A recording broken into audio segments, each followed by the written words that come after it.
आप सबका स्वागत है हमारे चैनल में जिसका नाम है फ़ॉरेन वीज़ा।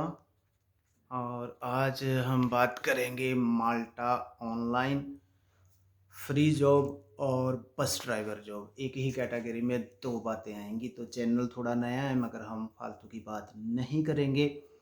मैंने फरवरी 2019 में जॉब अप्लाई करी थी, तब मैं दुबई में टैक्सी ड्राइवर था।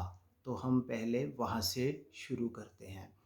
वैसे मैंने अपने यूके वीज़ा हब चैनल पे दोनों सीरीज़ शुरू करी हुई थी, मगर अब मैं ये चैनल फिर से मैंने बनवाया है, तो थोड़ा सा ये शो हो रहा है, तो फिर मेरे को दोबारा से मेहनत करनी पड़ेगी, तो इसलिए मैं इसी चैनल पे दोबारा आ रहा हूँ।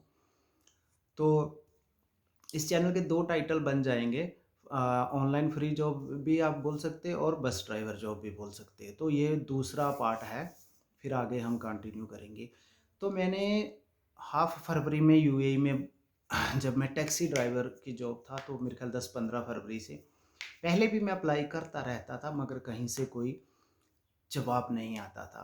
मैं ट्रक ड्राइवर की जॉब देख रहा था, तो यूरोप के लिए कभी कनाडा, कभी यूके, कभी, तो कहीं से कोई रिप्लाई नहीं आता था। तब इतनी समझ नहीं थी कि वो लोग इंडियन पीपल्स को, इंडियन ड्राइविंग को, इंडियन लाइसेंस वाले बंदे को नहीं लेते। तो हर बंदा कहीं से नहीं सीखता है, उसको सीखना ही पड़ता है दुनियादारी से। धीरे धीरे उसको एज और काम करने से एक्सपीरियंस आता है दोस्तों। तो मैंने एक जगह गूगल पे सर्च कर रहा था, 2-3 दिन लगातार, मैं छुट्टियां थी, रूम में था, फीवर था, तो मैंने मेडिकल लीव हुई, तो मैं सारा दिन गूगल पे सर्च करता रहता था। क्योंकि यूएई में ना, एक तो गर्मी है, एक बाल जो हैं वो झड़ते हैं बहुत ज़्यादा, तो मेरे को ये भी प्रॉब्लम थी। और फेस भी ऐसे हो गया था कि उससे पहले आप बड़ा, अगर यंग होते थे तो 4-5 साल अगर यूएई में गल्फ़ में काम करोगे, पानी अच्छा नहीं है, मौसम अच्छा नहीं है, तो आप जल्दी बूढ़े हो जाओगे। ठीक है। और सबसे मेन बात, आपको सैलरी ज़्यादा नहीं मिलती, और उसमें भी फ़ाइन, मवाक़िफ़, सीआईडी, ये सब चीज़ें बहुत ज़्यादा हैं। ठीक है। तो होप थी कि किसी अच्छी कंट्री में जाएं, कम से कम 1-1.5 लाख 2 लाख सैलरी हो, पीआर हो और अच्छा वेदर हो, तो वहाँ कहीं जाएं। तो वही ना, ट्रक ड्राइवर की जॉब सर्च करते करते, हाँ एक बात और है दोस्तों, मैंने ये सोचा कि मैं आपको अपनी स्टोरी कहानी बता दूं ऑनलाइन जॉब की। उसमें बस ड्राइवर जॉब भी आ जाएगा, ऑनलाइन जॉब भी आ जाएगा, तो उससे आप आइडिया लगा लेना कि कैसे जॉब अप्लाई करी जाती है। ठीक है दोस्तों। तो मैं अप्लाई कर रहा था, तो मैंने देखा वहाँ पे कि ऐसे ये लोग अप्लाई कर रहे हैं, तो मैंने देखा, तो वहाँ पे बस ड्राइवर की ऐड थी, तो मैंने वहाँ पे फॉर्म छोड़ दिया, अपना ईमेल आईडी और फ़ोन नंबर। तो मेरे को 5-6 घंटे बाद वहाँ से मेल आ गया, उन्होंने बोला अपना सीवी भेजो।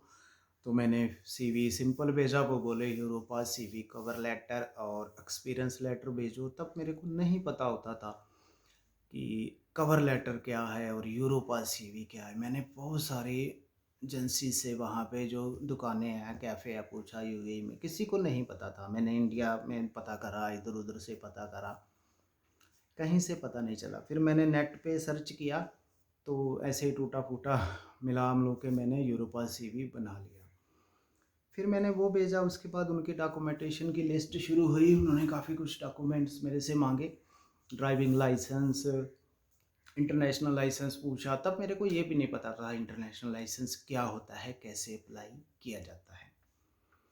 खैर, जैसे जैसे वो मेरे से कन्वर्सेशन करते गए थ्रू मेल के, मैं उनको बताता गया।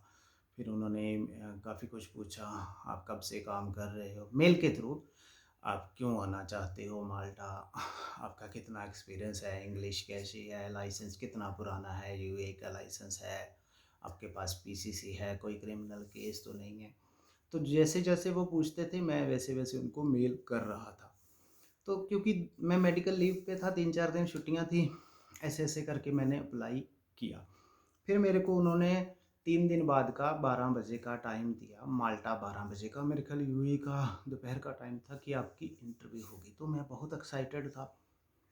चलो, मैं नहा धो के, शेविंग करके, अच्छे कपड़े पहन के मैं इंटरव्यू के लिए रेडी था। तो मेरे को पूरे टाइम पे कॉल आ गई। वो रोज़ान को बेला मैडम थी, ओल्डर एज है, मेरे ख्याल 76 है, पतली सी दुबली सी, बड़े बड़े बाल हैं। तो उन्होंने मेरे से वीडियो कन्वर्सेशन पे बात करी। तब इंग्लिश भी दोस्तों इतनी अच्छी नहीं थी, मैं आपसे किसी भी चीज़ का झूठ नहीं बोलूँगा, ठीक है। तो मेरे को जितना आता था मैंने बताया। 30 मिनट की कॉल हुई एक्सपीरियंस के रिकॉर्डिंग, फिर 5 मिनट की ब्रेक लेके फिर उन्होंने बताया, फिर दोबारा कॉल करी वीडियो कॉल, फिर मेरे से और कुछ पूछा गया, फिर ड्राइविंग के recording, accident, safety, police, fire, ये वो। फिर 10 मिनट की ब्रेक हुई, फिर 30 मिनट की वीडियो कॉल पे इंटरव्यू हुई। फिर मेरे को पूछा गया मैथमेटिकल के क्वेश्चंस, इतने की टिकट है, इतने पैसेंजर आएंगे, कितने पैसे बाकी दोगे, ये हो गया वो हो गया, ऐसे ऐसे करके, ठीक है। तो कुल मिला के 90 मिनट उनकी इंटरव्यू थी। तो 2-3 क्वेश्चन छोड़ के मैंने सारे ही आंसर किए, तो मेरे को उन्होंने पास कर दिया। फिर और कुछ डॉक्यूमेंटेशन मांगा। इंटरनेशनल लाइसेंस, तो मैं दुबई में सर्च किया इंटरनेशनल लाइसेंस का, वहाँ 180 यूरो उन्होंने लिए हमदान स्ट्रीट अबू धाबी पे, तो मेरे को इंटरनेशनल लाइसेंस मिल गया। अब इंटरनेशनल लाइसेंस, क्योंकि मेरे पास दुबई का कार का लाइसेंस था, तो उस पर लिखा था बी फॉर मतलब कार का। उनको चाहिए था बस का, तो उन्होंने डिनाई कर दिया, वो बोले नहीं डी लिखा होना चाहिए। मैंने इंडिया से पता करा तो वो बोलते वीज़ा और टिकट चाहिए, क्योंकि मैं यूएई में हूँ। तो फिर मैंने बहुत सर्च करा, आईटीसी करके एक ऑनलाइन कंपनी है, मैंने उनको $100 पे किया, तो उन्होंने 4 दिन में मेरे को इंडिया लाइसेंस की कॉपी लेके ऑनलाइन मैंने फ़ाइल कर दिया, सिग्नेचर वगैरह सब कुछ 4 दिन में मेरे को कुरियर भेज दिया। आईटीसी या आईटीएस करके है, किसी को चाहिए होगी तो मैं उनको भेज दूंगा। अब मेरे लाइसेंस पे उनकी स्टैंप भी होगी, आप उनसे अप्लाई कर सकते हैं। वाइट कलर की कॉपी थी, 4-5 पेज की, पासपोर्ट जैसी, तो उस पर डी लिखा हुआ था। तो मेरा काम चल गया। फिर मेरे को पीसीसी चाहिए थी दुबई की, तो मैंने ऑनलाइन अप्लाई करी 70 ग्राम में। रात को मेरे को मेल आ गई, उसका मैंने प्रिंटर निकलवाया, तो मेरे को कहाँ जाना नहीं पड़ा यूएई में, ठीक है। उनका सर्विस इतनी एडवांस और इतनी अच्छी है। फिर उन्होंने इंडिया से मेरे से पीसीसी मंगवाई, तो इंडिया में मेरा कम से कम 5-10-15 5 से तो नहीं 10-15 हज़ार रुपया लग गया, क्योंकि मैं माल्टा में था, तो फैमिली ने अप्लाई करा, तो पता नहीं क्या क्या करके बेचारों ने 2 बार पीसीसी किया। खैर, फिर मेरे को उन्होंने कॉन्ट्रैक्ट भेज दिया, तो मैं बड़ा खुश हुआ। तो पैसे की बात ना उन्होंने करी ना मैंने करी कि आप कितने पैसे लोगे कैसे लोगे, तो मैं सोचता था ये करेंगे, अब उनके मन में पता नहीं क्या था। तो मन में एक उधेड़ बुन थी, एक डर था कि यार बाद में ये ना हो कि 10-20 लाख मांग ले तो प्रॉब्लम हो जाए। तो मैंने भी नहीं करी, मैंने कहा देखा जाएगा जब मांगेगी। तो अब कभी उन्होंने पैसे की बात नहीं करी, अब तक भी नहीं करी। वहाँ से होके आ भी गया हूँ, अब तक नहीं करी, ना कुछ मांगा, ना लिया, ना दिया, और ना ही मैंने आज तक पूछा कि आप पैसे लेते हो कि नहीं लेते या कैसे लेते हो। खैर, कॉन्ट्रैक्ट आया, उसको पढ़ा सुना, साइन किए, फिर वापस कुरियर भेजा। तो कॉन्ट्रैक्ट तीसरे दिन मेरे को दुबई से कॉल आ गई एयरपोर्ट से कि आपका कॉन्ट्रैक्ट यहाँ पे है, कुरियर है, आप वो नहीं जाएगा, आप यहाँ आओ। मैंने बोला भाई मैं इतनी दूर कैसे आ सकता हूँ। दोस्तों मैं आपको सारी स्टोरी ग्राउंड लेवल से बता रहा हूँ, ए से जेड तक, ताकि आपको समझ आ जाए एक अप्लाई करने के लिए कितनी कितनी हमको टेक्निकल चीज़ों का सामना करना पड़ता है, कितने हमें इश्यूज़ प्रॉब्लम्स आती है। तो फिर उन्होंने बोला, मैंने अपना पासपोर्ट आईडी उनको व्हाट्सएप पे भेजा, फिर उन्होंने ऊपर लगा के मेरे को वीडियो और फोटो भेजी। उन्होंने बोला कि यूएई का लॉ है, कानून है कि आप कुछ गलत डॉक्यूमेंट नहीं दूसरी कंट्री को भेज दो, हमारी आर्मी के या ऐसे, वो बहुत वहम भरम करते हैं यूएई वाले।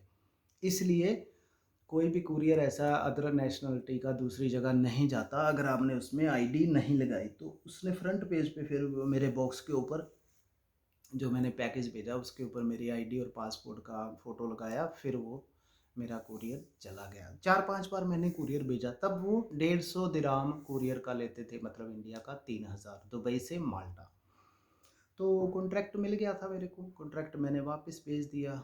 उसके बाद उन्होंने 2-3 दिन बाद मेरे को फिर मेल आई कि आपका कॉन्ट्रैक्ट मिल गया है, सब कुछ ठीक है, कुछ और डॉक्यूमेंटेशंस थे।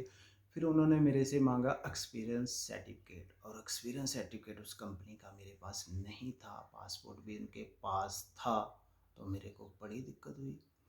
अब क्या था, मैंने उनको एक एप्लीकेशन अप्लाई करी हुई थी। देखो ये 2 नंबर का काम है, मगर आप बुरा नहीं मानना, मेरे को सच बताना पड़ रहा है। तो मैंने लीव के लिए एक एप्लीकेशन डाली हुई थी, तो उन्होंने लीव एक्सेप्ट करी थी मेडिकल लीव के। तो वो मेरे पास एक प्रोफार्मा सा उनका बना हुआ था, लेटर पैड टाइप, ऊपर लिखा हुआ था ये मेरे ट्रांसपोर्ट टैक्सी ये वो, ठीक है। मैंने उसको एडिट करके इंडिया से पैसे वैसे दे के तो एक्सपीरियंस लेटर बना लिया। अब मेरे पास वीज़ा था, आईडी थी, लाइसेंस था, तो उन्होंने काम चल गया। फिर वो बोले नहीं काम चल रहा, ये अच्छा नहीं है, इस पर स्टैंप अच्छी नहीं है, ये है वो है ना। फिर मैंने क्या करा, 2 साल की स्टेटमेंट, 6 सैलरी स्लिप साथ लगाए, तो फिर मेरा काम चल गया। तो कभी ना कभी आपको कोई ना कोई जुगाड़ ऊपर नीचे करना पड़ता है। दोस्तों 10.5 मिनट की वीडियो हो गई है, यहाँ ख़त्म करते हैं और नेक्स्ट पार्ट पे हम चलते हैं। दोस्तों अभी तक मेरे को 40 डेज़ 40 दिन हो चुके थे, तो अगली वीडियो ज़रूर देखना, ये दूसरा पार्ट है, आपको सारी नॉलेज मिल जाएगी। Thank you.